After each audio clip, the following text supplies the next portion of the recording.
7, 6, 5, 4, 3, 2, 1. You'll never have the sacred stone.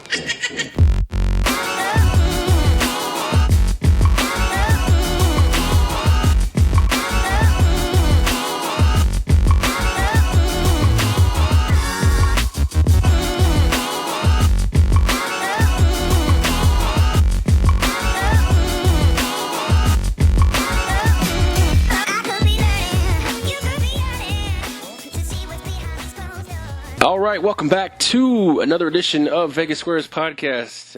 Again, the beginning of the Friday, we pick our NCAA college football games. This is now week number 4 in college football, and I got myself in studio, Aaron, and Token Tony is joining me on mic number 2. Yo, what's up, everybody? Man, this season's flying by fast. Already in week 4. We're only 1 month into the year, man. Calm down. I know, but it's flying by. Yeah, football, you kind of wait 7 months for it, and it's over in the blink of an eye. But, I mean, we're only getting into the end of September here. I think some of the best games are probably yet to be played. We got some good games on the schedule this week, in my opinion. But let's talk about last week before we get into the picks for this week, because last week was an interesting one. I actually think we did pretty well considering week 2 we did so poorly, but last week, I think a short recap just to go over it. The picks went well, in my opinion. The picks were definitely better on the NCAA side than the NFL side for me. Well, for you, yeah, you suck. You're in last in the 7, yeah. In the 7 out of 14 games, you are currently 3-11 in the NFL pick'em. So hasn't gone well for you, but it's a long season. So let's thank the sponsors here real quick. 12 Ounce Sports Radio, obviously first and foremost, putting us on every Friday at 7 p.m. Saturday morning before the college football games and Sunday morning our NFL picks will air right before kickoff on Sunday for the NFL games as well. We also want to thank Seat Giant. Enter promo code 12Ounce Sports for discount on sporting events, concerts, and theater tickets, which again we just learned about theater tickets being sold. Also Thrive Fantasy, your go-to spot for daily fantasy sports. Also there use promo code 12Ounce Sports when signing up. And BetSperts, their new gambling advice website partner, where you can follow Vegas Squares picks as well as other self-proclaimed experts to get basically gambling knowledge. It's very similar to Action Network. I'm starting to use both just to kind of see where I'm at. Maybe Action Network can become a sponsor too, but so far I'm liking BetSperts a lot. I'm still not as in love with it as I like Action Network, but I'm starting to see some of my action shift to both. So whereas I was always an Action Network guy. Fair enough. You don't do Action Network, do you? You don't do any pick tracking. I feel like you should. I don't do any pick tracking as right now, but because I mean, people need to know who to fade. Yeah, that's true. You know what I'm saying? So I feel like I just started fading myself full of spike. Yeah, especially in the NFL. I mean, if somebody was fading you at this point, they'd be crushing money. Oh, absolutely. Printing money right now. So, all right, well, let's talk about, again, week 3, I think everything, we didn't have any top 25 matchups on the schedule last week, which was crazy to think about, they talk about all this, parity and, commitment to college football and making it, better. And I'm still in the camp of I'm more of a college football fan than an NFL fan myself. Yeah, I think my commitment to college football is probably better served. I'm more of a college football fan than I think of the NFL fan. And I think that some of the things that are going on in the NFL over the last few years have turned me more towards college football. Doesn't mean I don't watch it. Doesn't mean I don't study it. Doesn't mean I don't bet on it. But, when they talk about parity in college football, it's great to beat that drum and have that cheer. But, again, I don't want to go off on a rant, but it feels like you preach parity and then you tell me that there's haves and have-nots, and some of these have-nots who deserve to be haves are never going to reach these statuses because the Blue Bloods don't want it to happen. Yeah, absolutely. I mean, some weeks there's some key matchups, and then some weeks there's not. And well, I just mean last week we're talking. As a UCF fan, I'm amped up for the Stanford game. I don't care what state of the program Stanford's in. They're not a team to be taken lightly. And I think absolutely, yeah. As the season goes on, David Shaw will put in a good coaching performance and get this team a little better. However, they came in to Orlando and got their asses thumped. I mean, The problem is USC just the week prior beats them, and we're all hopped up on Keydon Slovis, and USC makes the top 25. They jump in, and I'm not even sold on USC. And the very next week, and regardless whether you're sold on USC or not, the very next week they then turn around and get boat raced by UCF, and they're like, oh well, Stanford's a down program. This is not. I know they eat their own words and. They just changed the narrative to see fit, and I'm getting real sick of it. The score was closer than the game actually indicated, too. Well, 38-7 at half, you can definitely tell they took their foot off the gas, which is fine.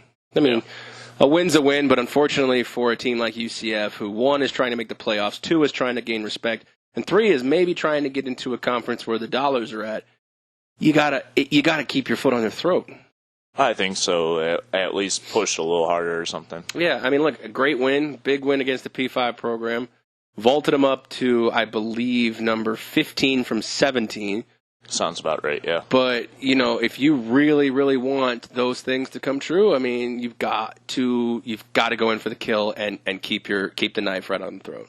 Yeah. So it's a bittersweet victory for UCF, and that's going to be the end of my UCF rant for now.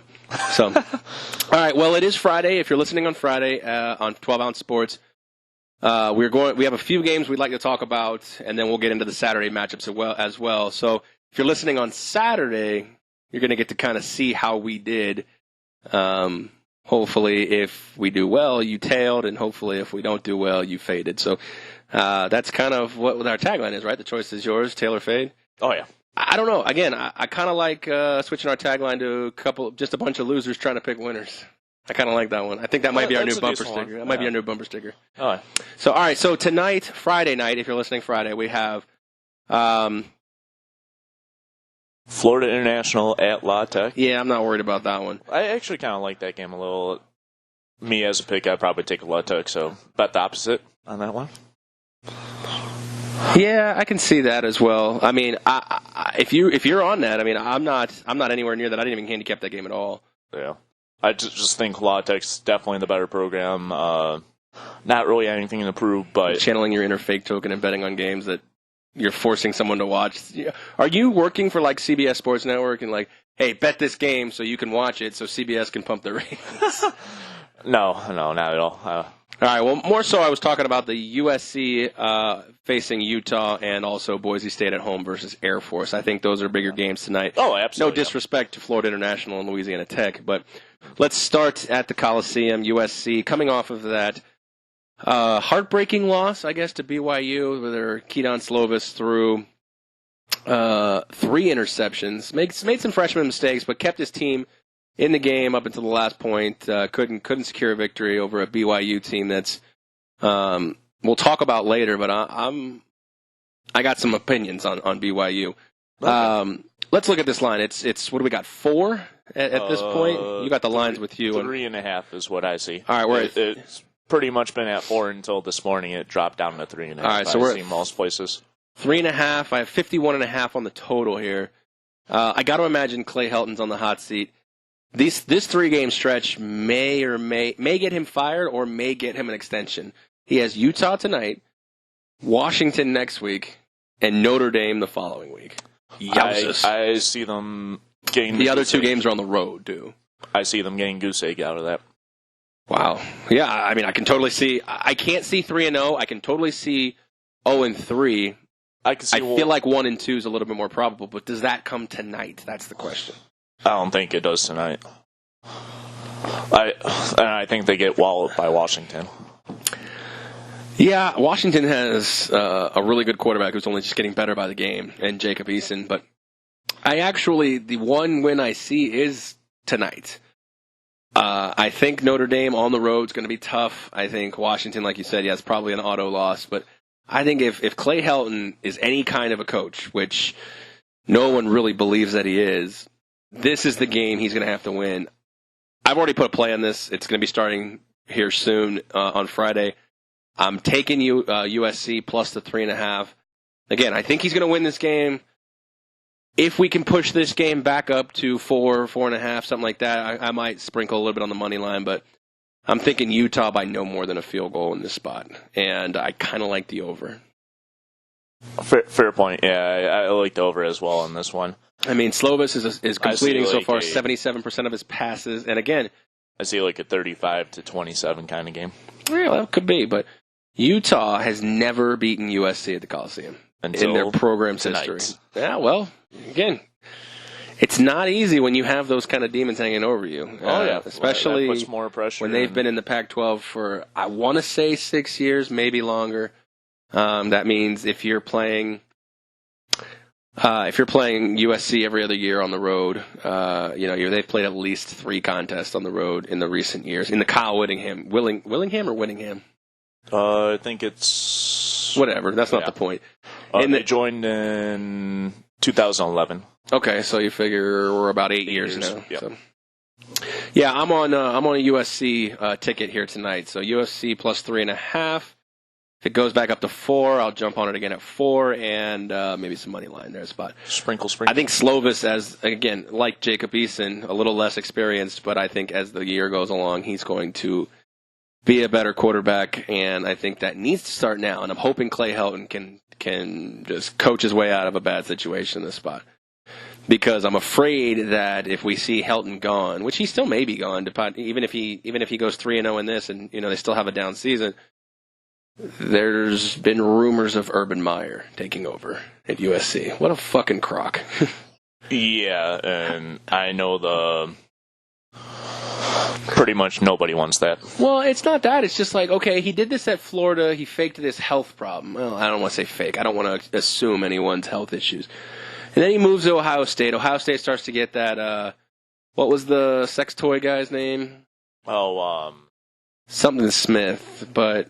Zach Smith, thank you. And they started to get some allegations of, misuse of, boosters and athletics and blah, blah, blah. And then he all of a sudden decided it's time to... The thing is, he keeps saying, I want to spend more time with my family, but it doesn't look like that's the case. Yeah. So, anyways, I'm on I'm on USC plus points here in this spot. All right, let's move to Air Force and Boise, which will be kicking off at the same time. From Albertsons, I don't know why this makes me laugh. Albertson Stadium. It's a blue field. It's funny. It is. And I can't wait until Florida State goes up there and plays because I'll be able to see Boise State for the first time. Oh, nice. Awesome. Yeah, I've never seen the blue field with my own personal eyes. We got Boise laying a touchdown with a 55-point over-under. This is a Mountain West opener for both teams. And... as far as conference openers, Boise State has not lost one in 20 years. So that bodes well for the Blue guys. Yeah, I mean, at home, the Air Force is definitely better than they have been in prior years, but I still think Boise State wins this game. However, I would take Air Force plus the points. I think they definitely keep it within a touchdown. It is tough playing on that blue field with all the blue on their uniform. Yeah, I gotta feel like, and I've said this before, I gotta feel like that's just unfair. Blue field, blue jerseys, blue helmets, blue pants.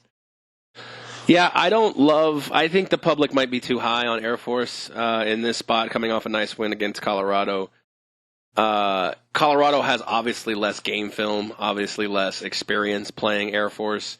Mm-hmm. So the ability to sneak an offensive game plan past a team once is a lot easier than, to do it every year like Air Force would have to do against Boise. I don't officially have a play in this spot, but I actually think Boise might roll this. I feel like I'm fading the public in this spot as actually 57% of tickets have come in on your side, the Air Force side, plus the 7 points. Yeah, and the line has not moved. I think Air Force kind of bounces back after, even though they did win against Colorado, they struggled towards the end of that game, and I think they find a happy medium to kind of just glide along and hopefully keep this one marginally close. Well, they better do it in the first half because Boise is one of only 2 teams to allow 0 second-half points. Can you name the other team? No. What team? What's the only team in the NCAA that hasn't given up a single point this year? Oh, Wisconsin. There you go. All right, so that's our Friday night games. This week. Yeah, I doubt it. We'll talk about that because we're actually moving into Saturday morning, and obviously, if you're listening to Saturday morning, you're either laughing at our picks or kicking yourself for not tailing us. Probably laughing at my picks for sure. Yeah, probably so. All right, so let's move into Saturday. We'll break this down into segments. Morning games, 9 a.m. Pacific to noon Pacific. We'll start with Southern Miss and Bama, simply because Bama's a top-ranked team. They're a 38.5-point favorite, 61.5 on the total. Bama's 21-1-1 all-time against Southern Miss. Not sure if I love the total. I'm not sure if I love the spread. Southern Miss actually has a pretty decent offense, all things considered. Good quarterback. Got some information from courtesy of Tony Johnson, who can't be with us today, that their quarterback may keep them in the game, and by in the game he means within 4 touchdowns. So theoretically, you should play the spread in favor of Southern Miss. That's a lot of points, but I mean, God, Bama's Bama. Yeah, I feel like he only plays on the over here in this spot because I feel like Bama's going to get 50 by themselves. I'm not touching this game, but if I did have a play, it'd probably be the over. Yeah, I have no play officially myself, but I would say I would lean the over on that as well. After having that backcourt cover against me on last week for the Bama Oh, game. that was so gross, dude. I was following along on Twitter, and one of the guys who's been on this show, ironically, Chris Marler from Saturday Down South podcast. You can follow him at Vern Funquist, which I think is hilarious. He was in the stands and did a live video of himself while Alabama scored and was covering the spread, and there was 15 seconds left, and he's, kind of making fun of, cover the 25, and then you can hear it right in the stands during the live stream when South Carolina scored, and his face just went all to shit. Yeah, so like ghostly white. That's sports gambling right there for you in a nutshell. That's sports gambling. And high to. I even posted a tweet with a GIF or a GIF, however the fuck you say it.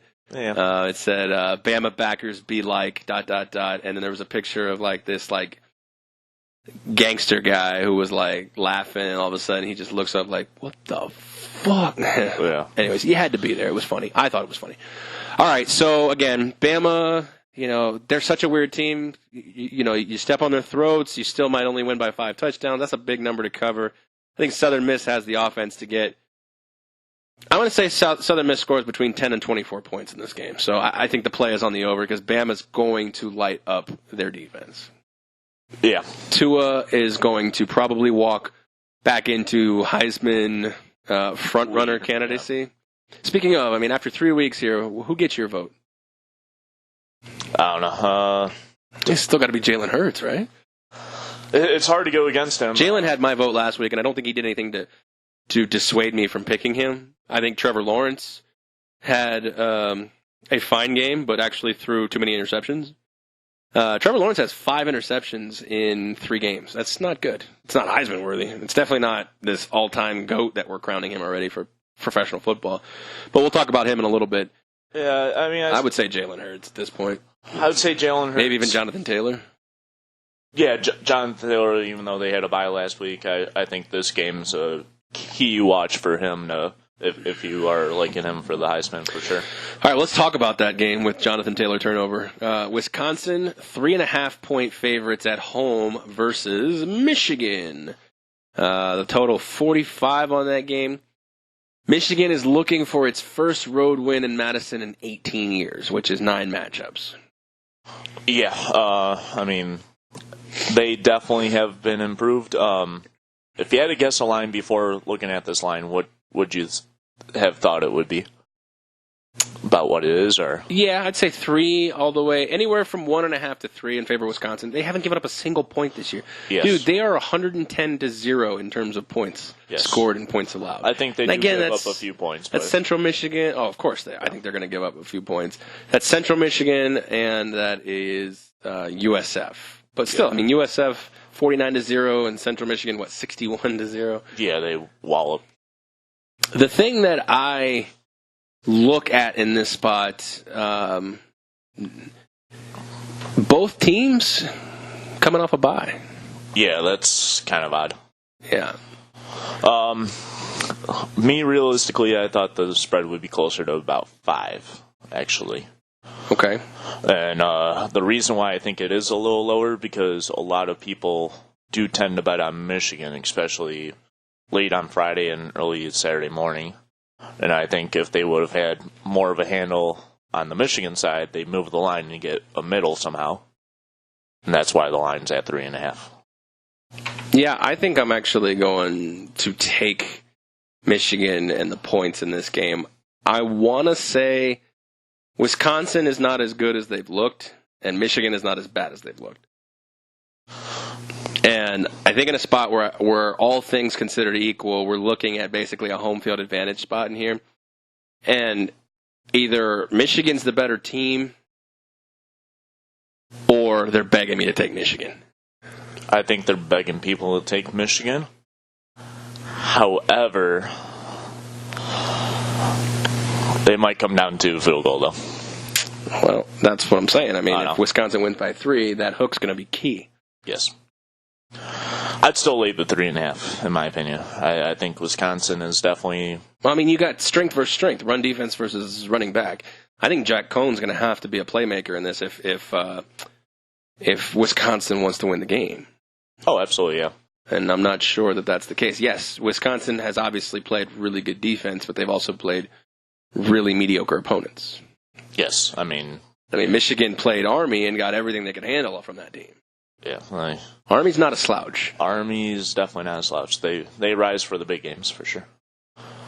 Yeah, I mean, John Taylor, see how he runs against that run defense. I do like the under in this game, though, however. Yeah, a lot of people have been fans of the under, I guess you could say. Yeah, 44.5 is what I see currently. I see like a 17-14, 17-10 kind of game. Yeah, that would definitely be good for the under. Yeah. All right. Just hope it doesn't go to overtime. That could happen, yeah. I remember having the under in that Tennessee-BYU game, and it never wanted to end. Okay, so we have, moving along to LSU, taking on Vanderbilt at home for Vandy, but they are still a 24-point underdog. 62.5 is the total. This one, for me personally, LSU and Georgia were both 24-point favorites to this team, to Vandy. Mm-hmm. I don't believe that LSU and Georgia are equal in terms of talent. I think Georgia's a little bit better than LSU. Not saying that LSU's a bad team by any stretch of the matter. No I would disrespect. agree with that statement for sure, though. So, my question is, can LSU also cover a number that Georgia covered just barely? When I say just barely, they covered it by 6 points. Yeah, I mean, that's still within one score, though. Right. That's kind of where I'm going with this. Yeah. I don't see it, though. I think LSU will definitely win this game. Yeah, However, it'll be like a 2, maybe 3 score game. Like a 14-21 point victory. I do not see them covering the full 4. Okay. So, I mean, if you look at the trends, under in the last 4 meetings, 4-0, as well as the road team is 4-0 against the spread. Which would be the Tigers. Yeah. Just too many points. Yeah, I mean, LSU struggled with Northwest Louisiana State, or Northwest State, or whatever, Northwestern State. And my point being is they struggled with a team in the first half, and Ed Orgeron definitely had some things to say about that over the course of the last week, about not being happy that they were, quote unquote, in a competitive game with a team like that. So yeah, I don't know. I feel like Vandy covers this. I wonder if Derek Mason's coaching for his job in this spot. I mean, LSU's averaging 55 points a game, so that obviously doesn't bode well for me liking Vandy. But I don't know. Vandy can't score, so they're going to have to play defense. But they are coming off a bye week. Yes, and they definitely prepped for this game for sure. Vandy's 5-1 against the spread in their last 6 conference games. Tigers are 11-3 in their last 14 conference games. So, I mean, not too much difference there. I would take Vandy plus the points. I mean, they don't score that much, but they might keep this marginally close, and I do like the under. Yeah, plus we got 74% of action going in on LSU and the favorites. So. I like fading that public money for sure. So moving along to more of the morning matchups, let's discuss Cal traveling across the country to play Ole Miss. Ole Miss, 2.5-point favorite in this one. Total 41.5 is what I have right now. Cal has been silently playing good ball. They beat Washington. They beat North Texas last week. And Ole Miss, after losing to Memphis, where everyone thought, oh my goodness, the sky is falling, they've slowly made that Memphis win, or made that win for Memphis seem a little better by reeling off 2 straight wins. This is an interesting spot. I want to like Cal in this game, but it's a noon kickoff on the East Coast, which means 9 for the Golden Bears. Yes. Don't love that. Yeah. Yeah, that's early time for them, for sure. And the spread's only 2.5. I mean, that's saying, in your reasoning, Cal would be the better team by 0.5 point. On a neutral field, yes. Yeah. I think they are the better team overall, but something about that early kickoff and the fact that, Ole Miss, beat Arkansas. I forget the other team they beat. They beat them, they've been averaging 35 points a game in those 2 games. I don't know if I love any part of this game. I probably will stay away from it, but if I had to pick, I'd probably lay the points. I would lay the points for sure. And lay with Ole Miss in this spot. I mean, everything trend-wise points towards Cal. Cal over the last, in this millennium, they are 20-9 straight up against Power 5 non-conference opponents. And 2 years ago, and in their own stadium, they beat Ole Miss 27-16. Yeah, I see something kind of similar to that score, but just the opposite side. I see like a 27-20 kind of game with Miss getting the victory as well as the over coming through. I think that total is just a little low at 41.5 is what I currently see. And it's opened up at 44 and it's coming down. Yeah. So Cal 5-1 ATS against a team with a winning record when they're on the road. Mm-hmm. They're 4-1 in their last 5 road games against the spread. It's just I don't know. Everything points Cal, so maybe that's why it feels like Ole Miss might be the play there. But I got no official play on that one. Yeah. I don't know that. Never mind. I don't like doing college teasers. I love teasers. I know you like teasers, but I avoid them like Tony does in college for sure. I wonder why. Why is that so? It's too much variance, in my opinion. I find to be less variance, but okay. All right, so let's move forward to the last game I have on the docket here of the morning games, unless you've got other action. I have UT, Tennessee, facing Florida. Florida, without Felipe Franks, still finds itself a 14-point favorite. Over-under is 49. I'd probably take the under in this game. I think that number's dead on, though. I think Florida wins by 14 exactly. Okay. Well, we have a new quarterback, Kyle Trask, who's going to come in. He played against Kentucky, actually led them to the comeback victory, and subsequent pushing of the spread. But we also have a dual threat in Emory Jones, who's the backup currently, might see time in this. I wonder if Dan Mullen will go with a dual quarterback system in this spot. It's the new thing happening. No, not just because you say it's the new thing. Let's see. We've got Florida 8-2 against the spread, last 10 following a straight-up win. 4-1 in the last 5 September games against the spread. Head-to-head, though, the road team, which would be Tennessee in this spot, is 8-1 against the spread in the last 11. However, the Gators have won 7 straight-up matchups in Gainesville and 13 of the last 14, which means they've won 6 of the last 7 also in Knoxville. They're controlling this rivalry. I believe the overall record is 28 in favor of Florida. 28-20-1 is the series record between these two teams. So this is game number 50. Yeah, the Volunteers. Oh my goodness, look at this. Last 50 games, 16-34 against following an ATS win. Barf. Barf, barf, barf. So everything favors the Gators. I got to think that it's going to be under, even though We've got a new quarterback in Trask. We've got a quarterback who's been around for a while, and I always fuck up his name. Guaranamo? Justin Guaranamo? Something like that, yeah. Justin Guarini.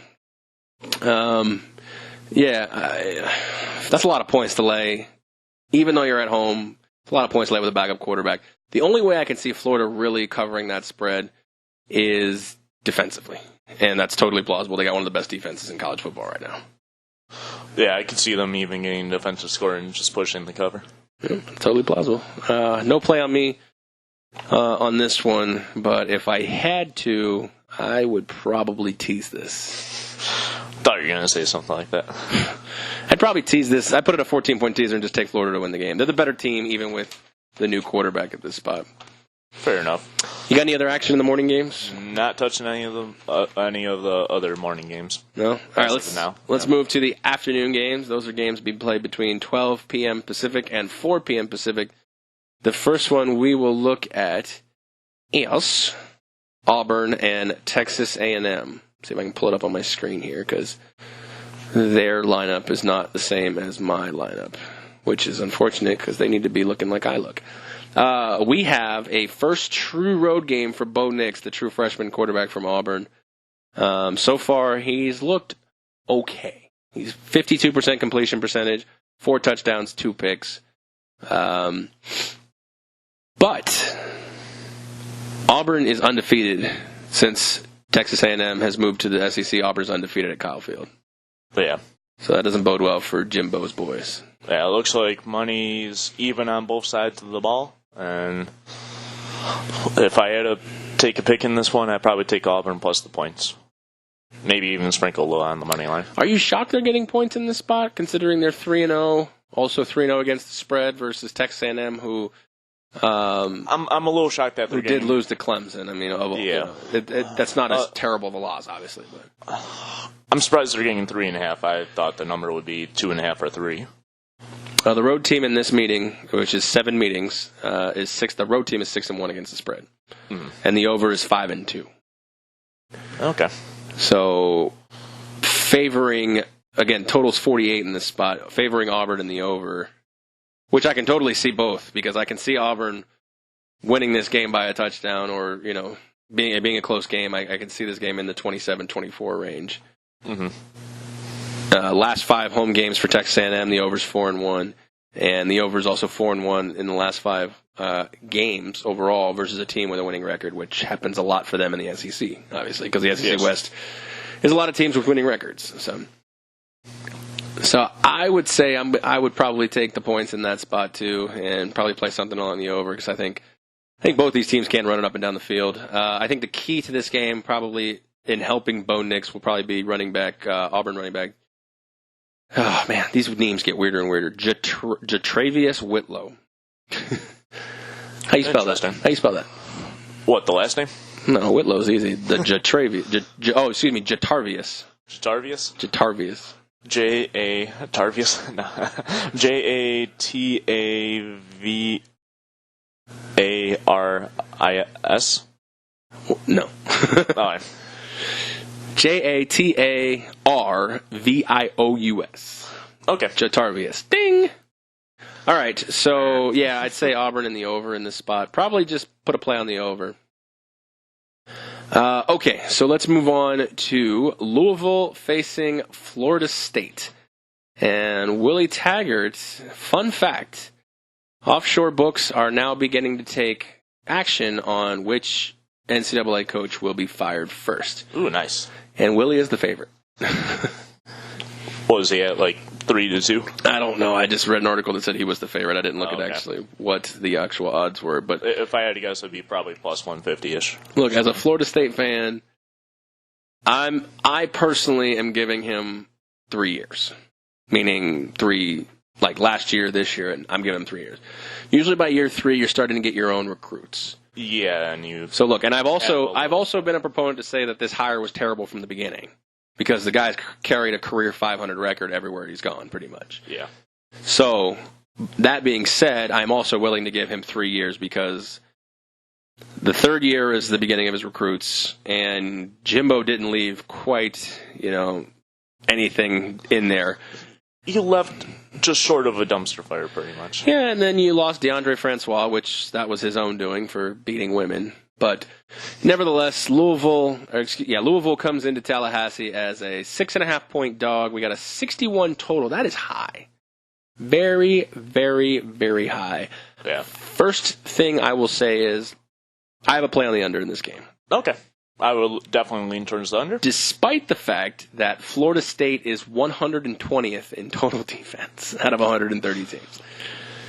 The reason I say that with the under is because Jawan Pass is probably expected to sit this game out. If Jawan Pass does not play, I think Florida State's defense is better than Western Kentucky's defense, which Louisville put up 38 against. I can see this game somewhere in the 28-23 spot. Yeah, The thing I need for Florida State is to play a fucking full game of football, though. Last week they were outscored 21-7 in the fourth by UVA. We all know about the Boise State debacle where they scored 0 in the second half. And then Louisville Monroe, they just allowed to walk all over them. Is it conditioning or coaching? Or both? I would lean towards more coaching, but I definitely think conditioning has a little factor in that one for sure. They're probably not optimizing their conditioning, or they're maybe not getting the full benefits or maybe the right training for their conditioning, and their players don't have the endurance that they should. Yeah, the last time I remember these two teams going after it was when Lamar Jackson was there, and he destroyed Florida State. Yeah.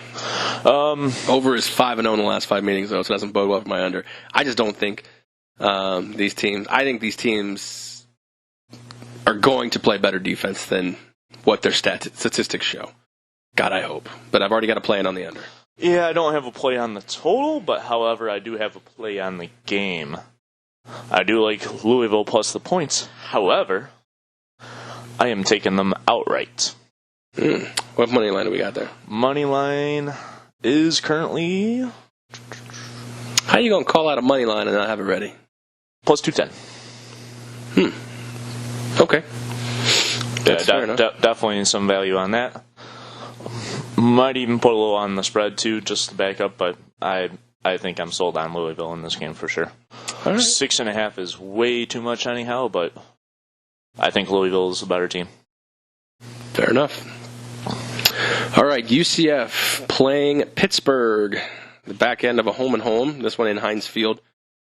UCF's an 11-point road favorite, 61. We have another total of 61. Excuse me. We have UCF coming off that victory we talked about earlier with Stanford, where they handled them just fine, and have put themselves actually put a vote of confidence into the minds of many doubters who have public voices. I know Kirk Herbstreit was one. Tim Brando's been a big public supporter of UCF. I think a lot of people are finally saying, look, God forbid you gave this team SEC-type funding and resources, they could be a big boy. They could. They could. I mean, you gotta think about it. I mean, they're not doing this with 5-star. I mean, they just announced, their biggest wide receiver target who has committed was a 3.5-star prospect. Yeah. So, I mean, they're not doing this with the 5-star recruits that Florida State, Florida are getting. They get one every once in a while. I remember when I was in college there, getting a 4-star recruit was huge news. Exactly, yeah. It probably still is. No, absolutely, yeah. I mean, even for some of the big boy schools, getting a 4-star recruit is... Right, but I mean, Alabama, I think, had more 5-star recruits than, we had, 3 and 4-star combined. My point being is, if you just gave them the funds to be able to, compete, I think they could compete with the big boys, or at least run with them a little.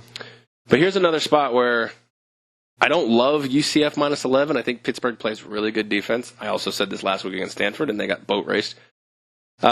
Pittsburgh lost a tight one against Penn State. They played horrible offense, but they have pretty good defense. I think their defense is a lot better this year than it was last year when they got boat raced by UCF. Again, I was at home. I don't know if I love UCF in any spot where they're a double-digit favorite against a Power 5 opponent. I'm having a hard time wanting to take UCF in this spot. Probably best I lay off. But I mean, everything points. Just watch the game and everything points cheer towards UCF. I mean, Dylan Gabriel, 61% completion percentage, 719 yards on the year, 7 touchdowns. UCF is third in the nation in total offense at 604 yards a game. And they've scored 30-plus in 29 straight, which I thought was going to end last week against Stanford. That shit, they had 38. Quarter. Yeah, they had 38 in the first half. So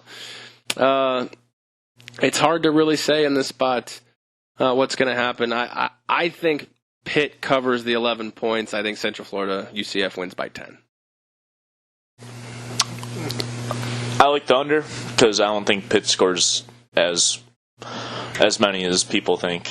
The only thing that is if UCF scores over 40, then that might be in danger, but that would lean towards the under.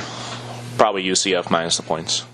But I mean, the Knights are 4-0, gets spread in the last 4 games after getting 450 yards the previous game. Again, like we said, they averaged 604 yards a game. Last year, we know about the drubbing that they gave Pitt on their own field in Orlando in September when it was hot. So that's a little different. A lot of the trends point toward the under as far as Pittsburgh. And UCF under 5-0 in the Knights' last 5 versus a team with a losing record. Also under is 4-0 in the last 4 for the Knights on the road. So a lot of things pointing toward the under in that spot. The thing you might get if you like the under is UCF also covering 11 if we're saying we're seeing 38-10, something like that along those lines. Yeah, kind of the thing that could fuck you is that UCF gets up to 20. Well, UCF gets up 38-7 again, and they let kind of do their thing against the backups. Yeah, a lot of everything really points that for you for the under in that spot. So I'll be rooting for your under. I don't know. I would probably take Pitt plus the 11 points at home. It's a lot of points to give up, double digits. So I won't touch it more than likely. So we'll root for your under in that spot. Do you think UCF puts it at least 30 though? This would be a spot where they don't, because Penn State let Pittsburgh walk in and hold them to 17 last week in their own building. My question is, I think Pitt's offense is getting better by the week, so I think your under might be in danger. Because if UCF's putting up 30 plus, I think Pittsburgh can also put up somewhere between 24. So we'll see. It'll be interesting to say the least. What we got next? UW and BYU. I got on the docket here, so let's find it. 6.5 is what I see. Yeah, I see 6.5 as well. I also have 51 That's what I currently on the total. For the love of God, there it is. So, both teams coming off of a win. Yeah. In different fashion. Obviously, UW blew out Hawaii, ending their little Pac-12 winning streak that they were having. I was kind of interested to see if they could keep doing it, but UW is a far different opponent than Arizona and Oregon State. Yeah. 100%. BYU coming off of 2 overtime wins, both very, very dramatic, but they've played extra football. You think that has any spots in how we see this BYU team? Because 70% of the action is going in on Washington. I think after they saw them boat race Hawaii, which a lot of people were given. Hawaii, you can give them all the credit in the world as long as they're playing on the island. But once they come off that island and come to the mainland, they're a completely different franchise. Yeah. So I think this Washington team's really, really good. And I still believe that even despite the loss to Cal, they're the best team in the Pac-12. Oh, I absolutely Coach and quarterback. Yeah. Coach and quarterback, I think they got some of the best. Oregon could have a beef with that. And I know that Tony Johnson loves Utah. But I think UW might be the best team in the Pac-12. And I think that even despite that, if they can find a way to beat everyone in front of them and have them all slip, if they all end up with one loss, they need Cal to have 2 losses in conference play. Which could happen. I mean, sure. Cal is definitely not a great team. Cal kind of crept in that one after a long weather delay and all that too, and. Yeah, I mean, they play good. Cal plays good defense. Don't get me wrong; they're a good team. They just They got the better of Washington. Yeah, thank you. I couldn't think of who are we talking about? Yeah, this one, I lean towards Washington. However, no play on this one for me. Let's see. What do we have as the rest of the season? I'd probably take the over, though. I'd probably take the over 51. Why can't I not find schedule on here? Bullshit. I want to look at the rest of Cal's season, if you could pull that up. See if they're on the road against Stanford and Oregon and who they play in the South. Because they're going to play some of these teams. So, anyways, while you're doing that, I'll get back. UW faces 6 teams this year who either were or are ranked this season.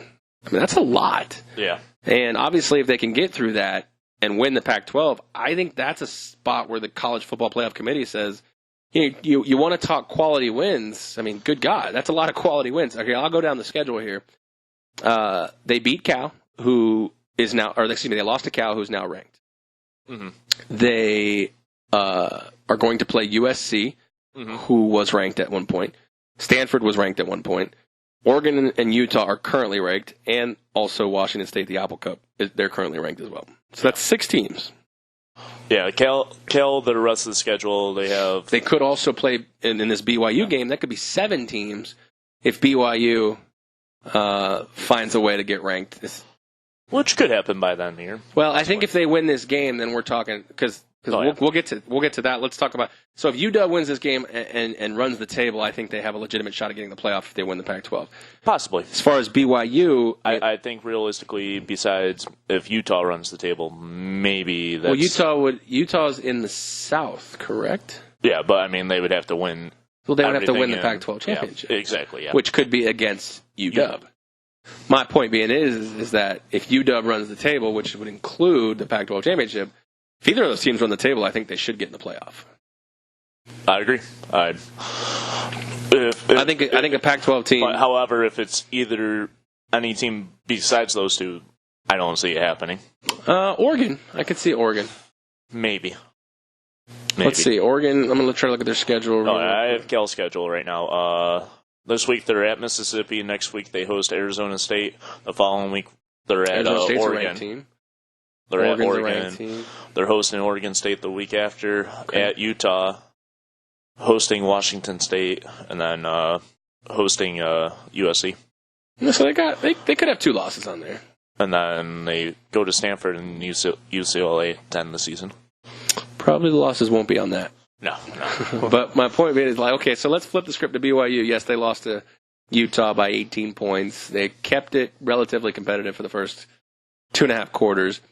But we're talking about an independent team. Now, let me see this. Say they beat Washington here in this spot. They also have a ranked matchup right now.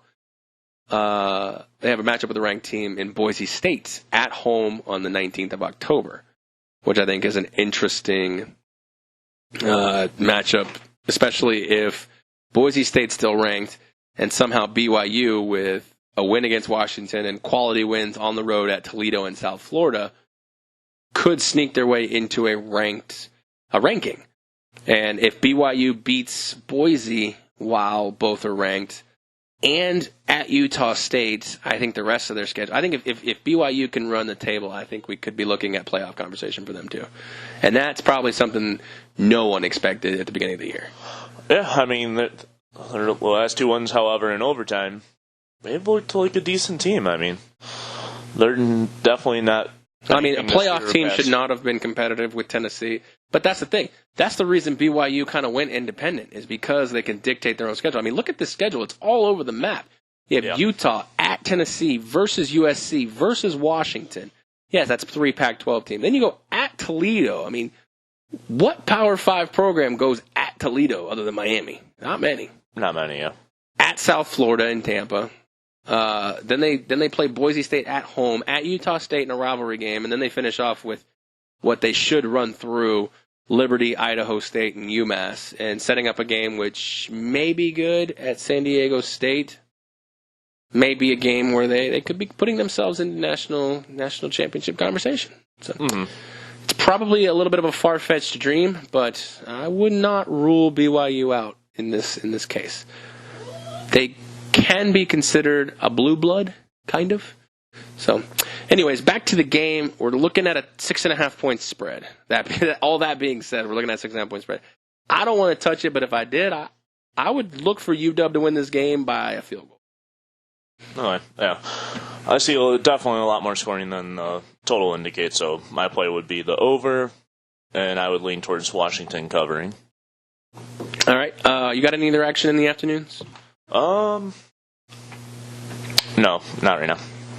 Not right now. Check out his Twitter because he's a degenerate. All right, let's move on into the late games, 4 p.m. or later. Pacific time, obviously. Oregon, minus 10.5 on the road at Stanford. 57.5 we have for a total. Two teams headed in opposite directions, in my opinion. Stanford, as they're all calling it, is a down team this year. You agree with that? I think they realistically had they had higher hopes going into the season, which got shattered early, but they are better than how they have played lately. Okay. And then you have Oregon, who's 2-1 with obviously that late defeat to Oregon on the neutral field. I don't know how to feel about this team. Oregon lost to Oregon in a neutral field? To Auburn, excuse me, Auburn. Fair enough. They might have lost in the spring game to each other. Fair point. They are headed in opposite directions. I would agree with that. Stanford started ranked, has obviously fallen out.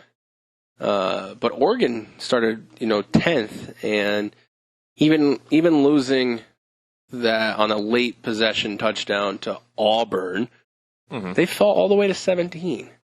Yeah. I want to say that that's crazy talk, but maybe voters have that right in the sense of Oregon's not as good as a lot of people would think they are. Also, a trend in this spot is Oregon has lost the last 3 games straight up to Stanford. Probably different Stanford teams, I get that.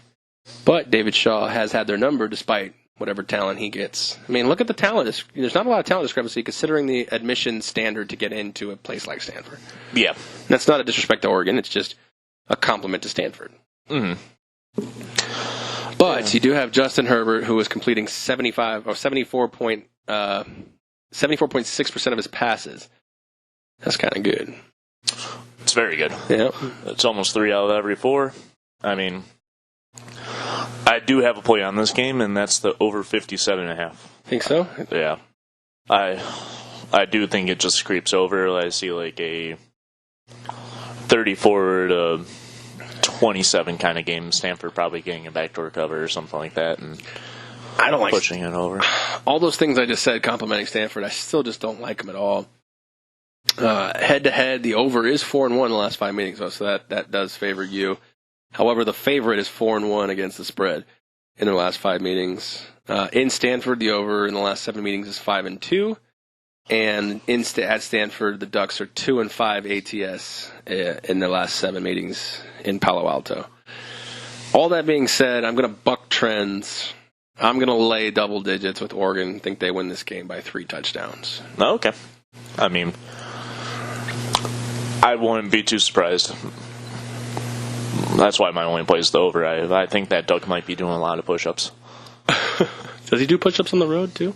I think so. Okay. If he travels. I could see him traveling for this game. Yeah, it's not terribly far. What is Eugene, Oregon to Palo Alto, California? You should do that on the MapQuest. Anybody use MapQuest anymore? I feel like everybody's got GPS on their phone. All right, well, while you're looking that up, Charlotte is traveling to Clemson for a payday beatdown. Charlotte is 0-4 versus Power 5 opponents all time. We should make that 0-5, correct? The line is 41.5, total 61.5. It's about 9 hours. That's not terrible. That's not terrible. You think the team flies there, or do they drive there? They probably... Actually, they probably fly now. I think they have enough budgeting. They got the Nike money? Yeah. 49ers, which is the Charlotte's name. We're not talking NFL right now. They are top 20 in scoring offense and also total offense. 47 points a game and 523 yards a game. Does Charlotte cover 41.5? Yes. Oh. Yes, I do think so. And I do think the over comes through, too. Well, I feel like if Charlotte's going to cover that, I feel like it almost has to come over. This is No one one's stopping this. This monster. is one you probably can't parlay both the spread and the over, just because they correlate too much. Yeah.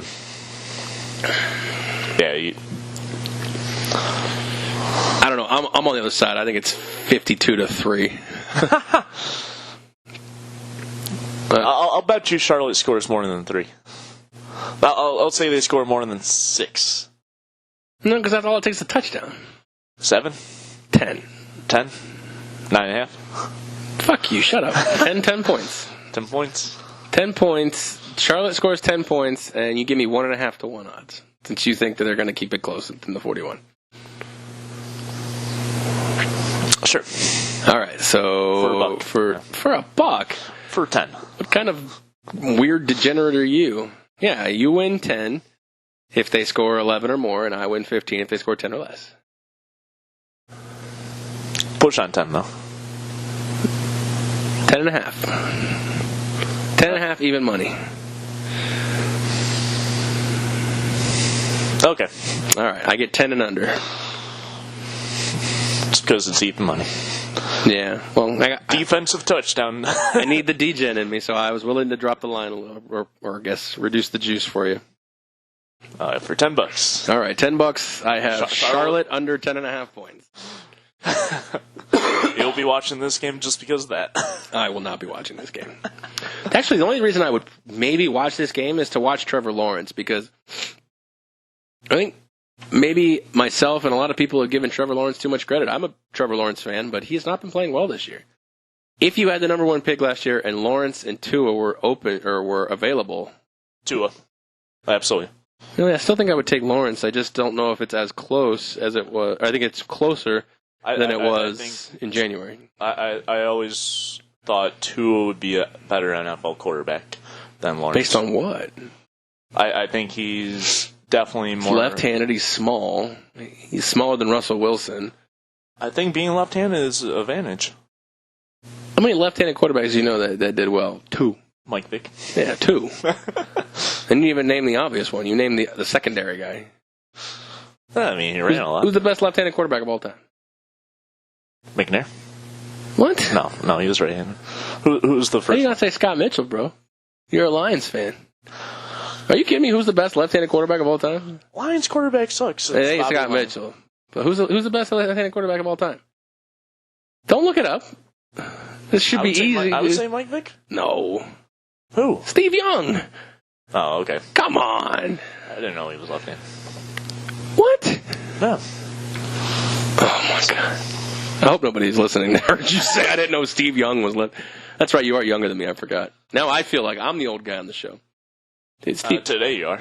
Yeah, today I'm the old guy on the show. Where's Spike and Tony Johnson when you need him? Oh, well, they'll be on the next podcast. All right. Yeah, I still would take Lawrence, but it's a lot closer than it was in January. I think Lawrence fixed the mold. 6'4", right-handed, pro-style quarterback. I'm not saying Tua's going to be bad, but I think the Dolphins are tanking for Tua, and I think they're going to regret it. Okay. All right, Oklahoma State, Texas, -6 in favor of the Longhorns. 73 is the total.